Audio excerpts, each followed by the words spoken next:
Welcome to a junior channel. Today I bring lesson 3 on the series principle, strategic principle from zero. Today we're going to talk about pieces real value. So in this game, I played this game over 30 years ago, and the game is in my book, also in my book. I'm going to play a London system. We're going to talk in this game. I'm going to talk the things we talk on the first lesson about development, and the things we talk on the second lesson about control of the center. And also, we're going to introduce pieces real value. So, we're going to, when you play London, you try to control the center with one pawn and a knife. The black gonna fight for the center from distance. So the white pieces, we control this square with 3 pieces. Now, because the center is these 4 squares, we already have 3 pieces in here in e5. Now we start to fight for d4. Yeah, we got the pawn, the knife, and a queen. So the white pieces are controlling d4 and e5. Yeah, there is a dispute over e5. So this movement is related to the center. Is to deny the potential bishop coming to g4. And also to deny is the bishop get trapped. If the knight come after the bishop have a safest place to go. Develop pieces now, because we already got control on the black square of the center. We start fighting for e4. That move is the queen come to attack this pawn, because the bishop is outside, is far away. The queen can come to defend the pawn. Castle, castle, queen come, and queen come. So now we're gonna see how much value development each position.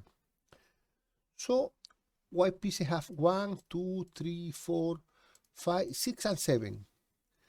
White position worth 7 points, and the black position worth 1, 2, 3, 4, 5, and 6.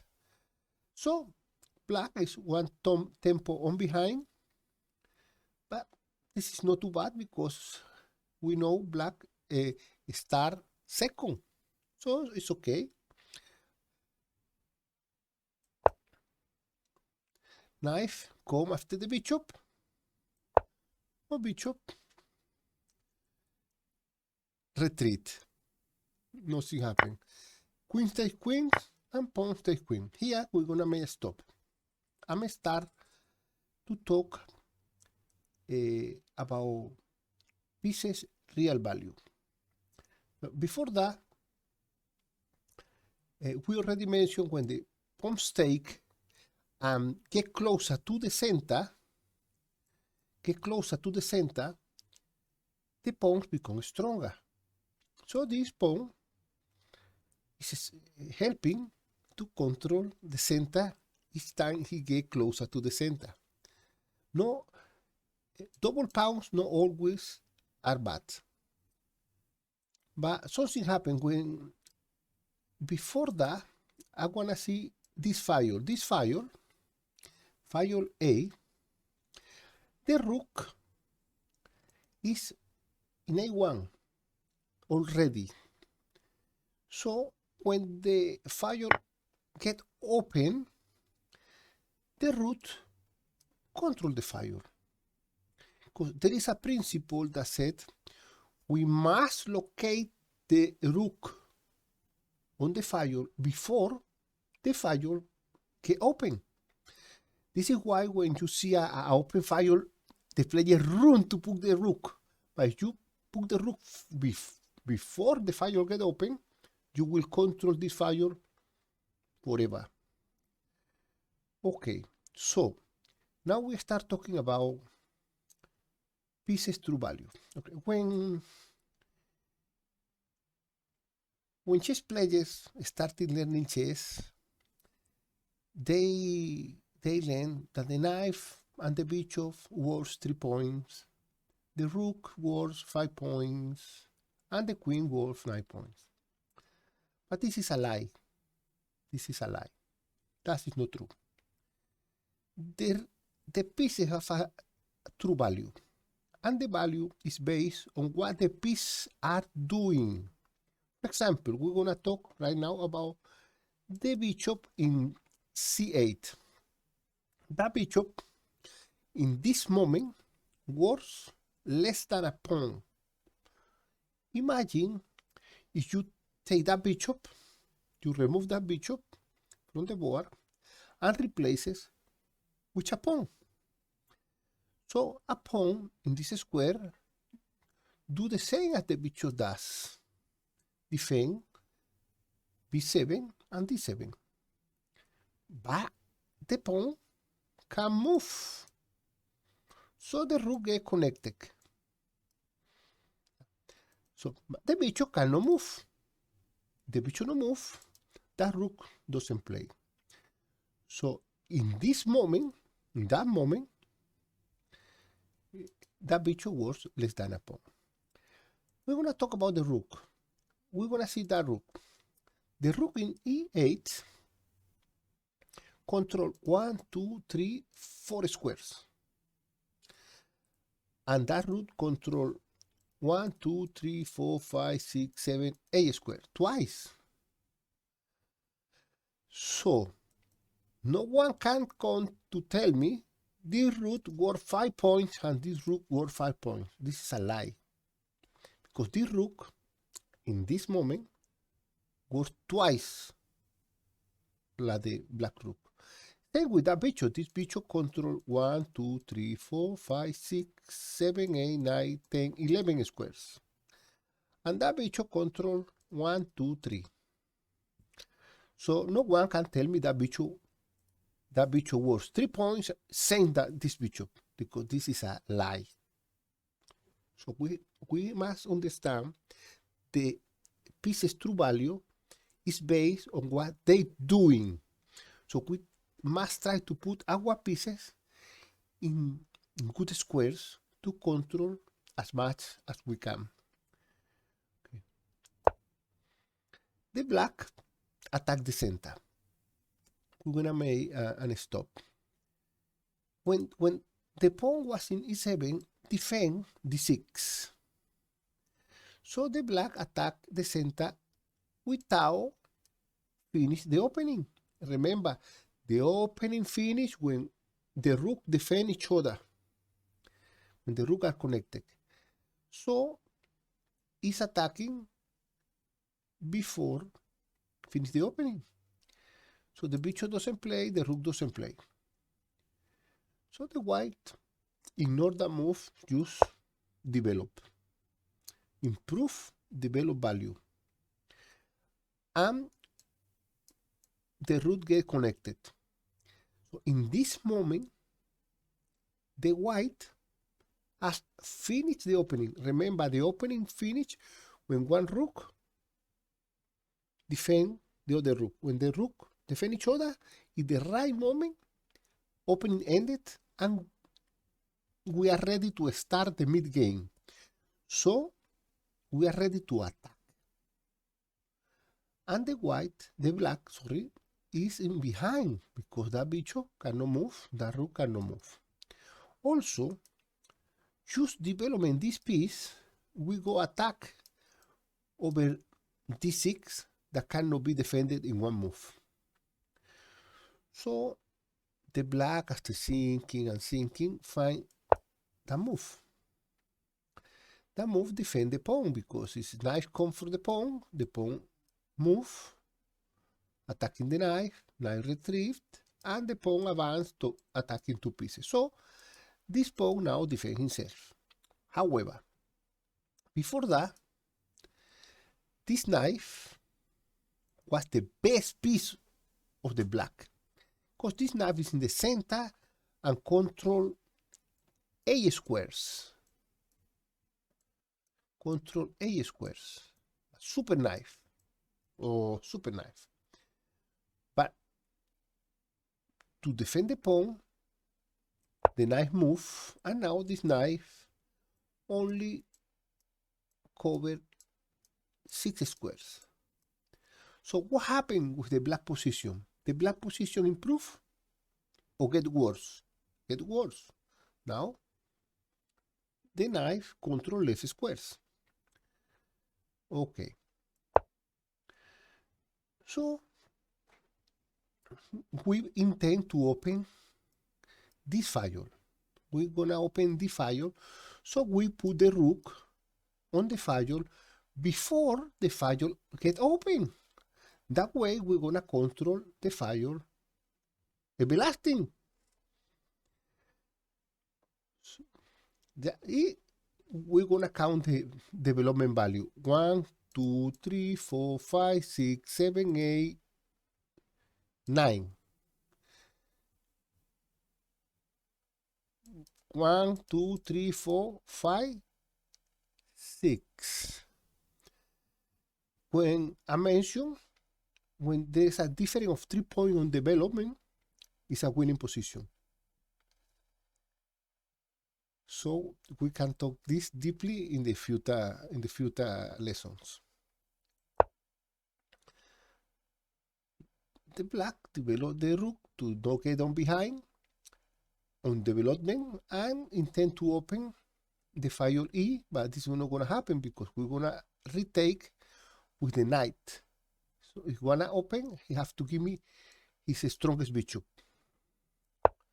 So we retreat the bishop to avoid a potential double attack, and also start free the file. When get open, the rook go under control. Attack, we take it. Now the rook is in a open file, so we need to move the knife. That's it. So knife advance to the center. So each knife control A squares. Yeah, each knife control A squares. This knife control 6 squares. So this knife works more than the 2 knife. This rook control 1, 2, 3, 4, 5, 6, 7, 8, 9, 10, 11, 12, 13 squares. Actually 14. And that rook control 1, 2, 3, 4, 5, 6, 7, 8. So white pieces works more, far more than the black pieces. So the advantage increase little bit. Advantage for that root against that root. The advantage of this rook over this rook, the advantage of this bishop over this bishop, the advantage of this knight over this knight, and the advantage of this knight over this knife. It's a little advantage plus a little advantage. This become a massive advantage. So I have to explode.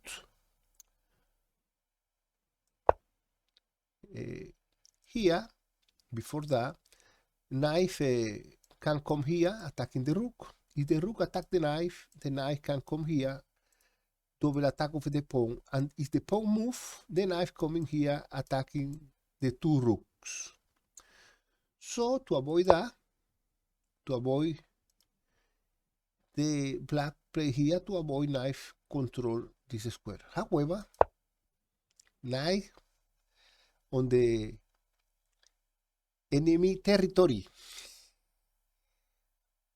So the rook, what happened with the rook? Improve or get worse? Get worse.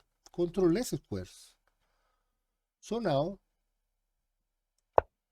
we attack here. We're planning, for example, knight take bishop, after rook take, bishop take pawn. And after that we go bishop take the other pawn. So simple knight take pawn, bishop take. So we try to transform our positional advantage into material advantage. So black defense. What happened with that rook? Improve the position or get worse? Before, that rook control 1, 2, 3, 4, 5 squares. Now, when the rook move, only control 1, 2, 3, 4. So the black position is getting worse and getting worse. In addition to that,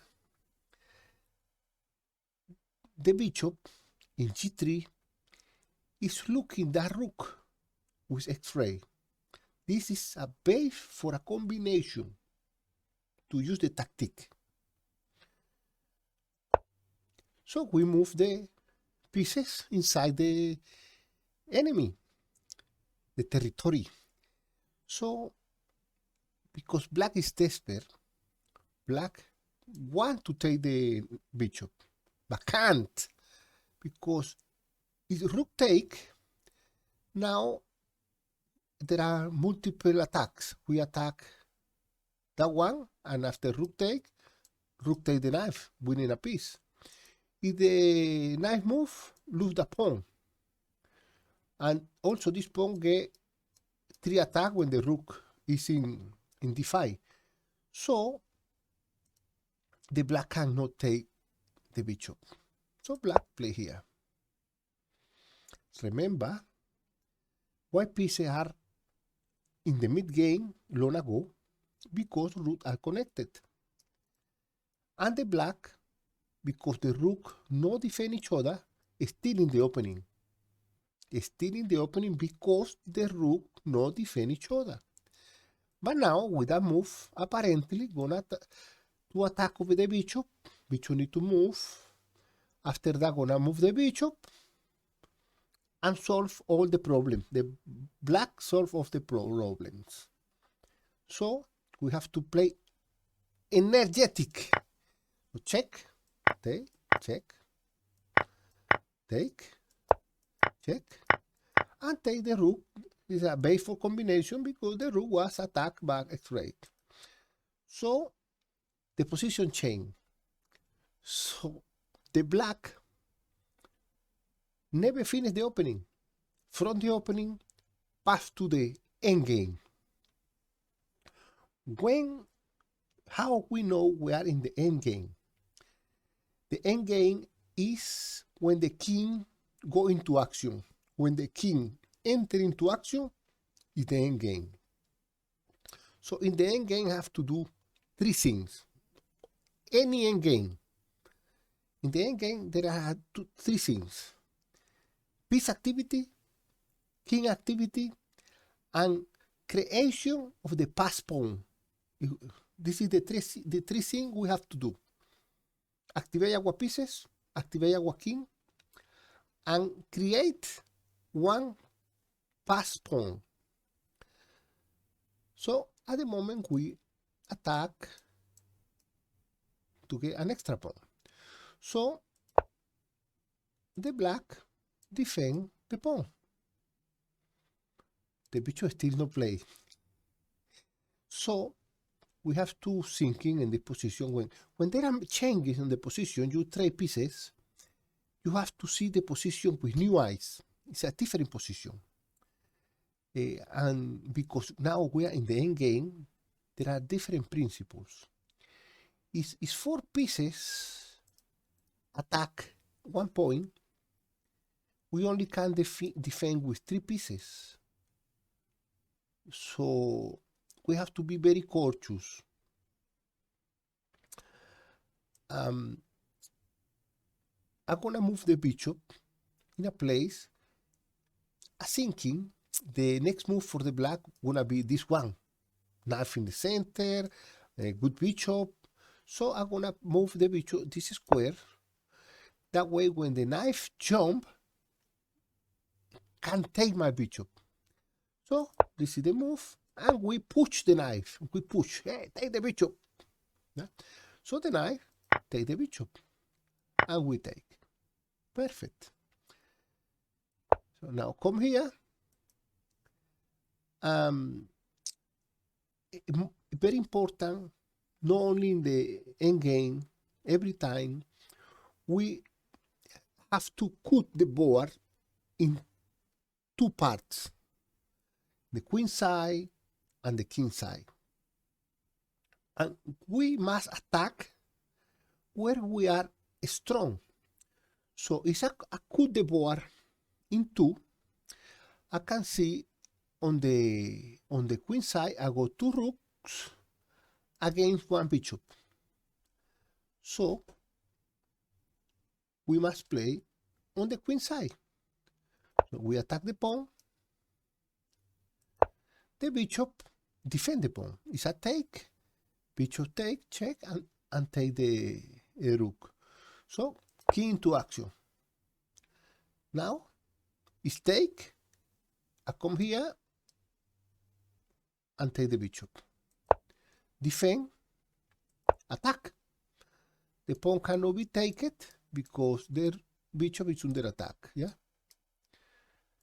Attack, attack. We're gonna promote. Yeah. Take. The pawn cannot be stopped. The bishop, take, check, king into action.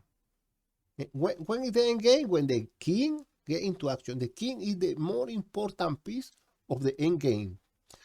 So now the knife stop. The knife stop the pass pawn. But because there are some changes, some traits, we have to see the position with new eyes.